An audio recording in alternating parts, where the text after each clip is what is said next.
Cześć, bardzo chciałbym Wam dzisiaj pokazać od razu dzisiejsze znalezisko z targu Staroci. Taki nieduży, elektryczny ekspres do kawy. To jest ekspres produkcji węgierskiej i nawet się fajnie składa, bo chyba wczoraj pokazywałem w takim króciutkim filmie ten również węgierski rzutnik slajdów Kinga Baby z fabryki w Budapeszcie.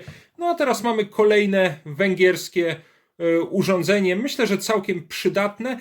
To jest wersja 150W, tutaj widać napis z danymi na tej bakelitowej podstaweczce. Była też troszeczkę większa wersja, chyba 300W, takiej jeszcze nie mam, ale postaram się ten większy ekspres też zdobyć i obejrzymy je wtedy w dłuższym odcinku, porównamy, zobaczymy, gdzie te ekspresy były produkowane, ale dzisiaj chciałbym przynajmniej sprawdzić, jak wygląda, no i czy działa ten mniejszy ekspres, jak już powiedziałem, węgierski o mocy 150W.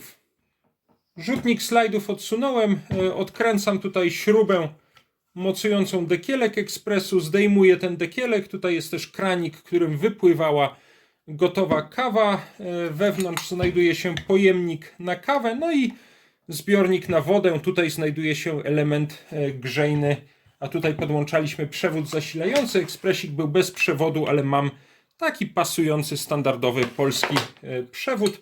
Tutaj nasypywaliśmy kawę.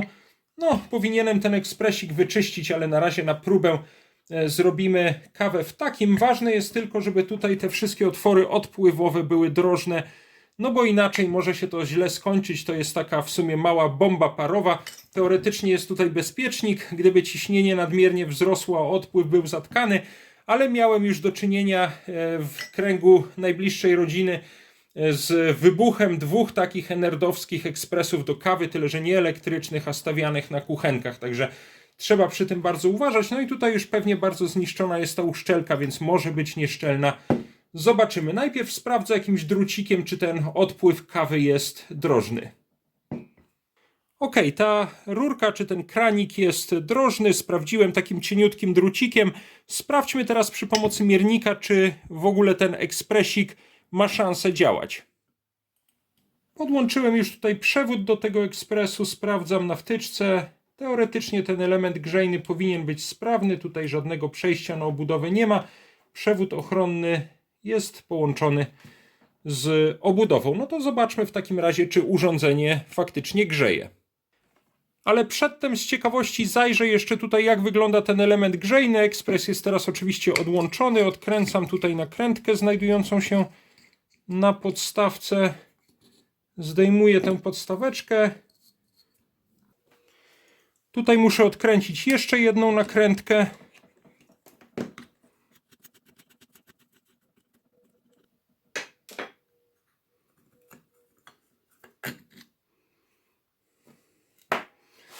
I możemy teraz obejrzeć ten ceramiczny element grzejny znajdujący się w ekspresie. Tutaj są styki, do których podłączony jest przewód zasilający. Tutaj są dwa druty osłonięte takimi ceramicznymi izolatorkami, które prowadzą tutaj do tego elementu grzejnego. Tam na pewno jest spiralka nawinięta na taki, czy wewnątrz takiego ceramicznego korpusu. Przyniosę zaraz jakąś szczoteczkę.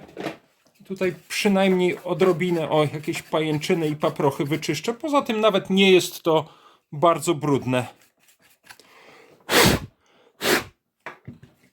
Mam już to w miarę wyczyszczone. Takim troszkę dokładniejszym czyszczeniem zajmiemy się w dłuższym odcinku o tych węgierskich ekspresikach. Nakręcam tutaj tę jedną nakrętkę.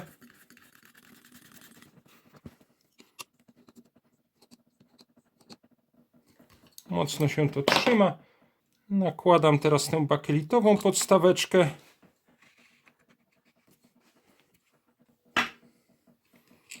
I nakręcam nakrętkę.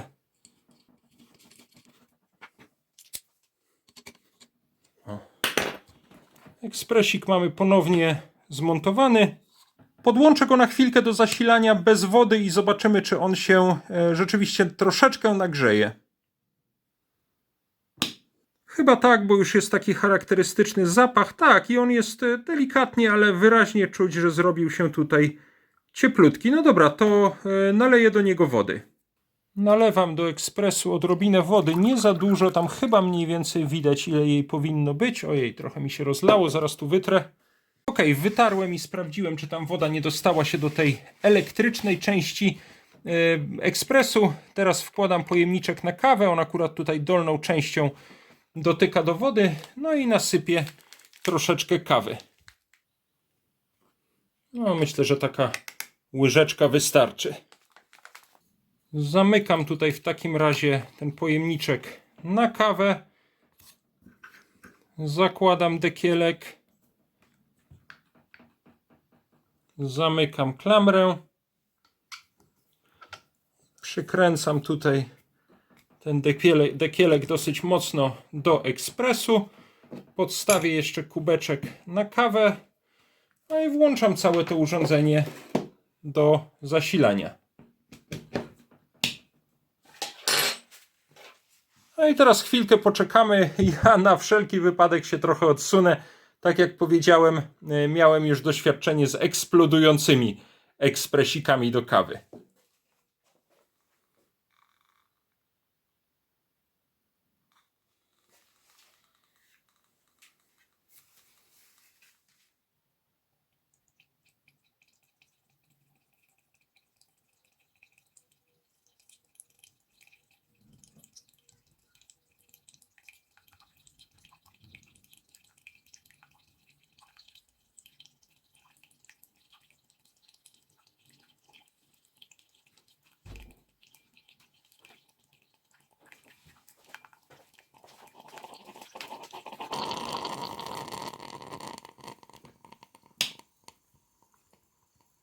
Wyłączam zasilanie ekspresiku.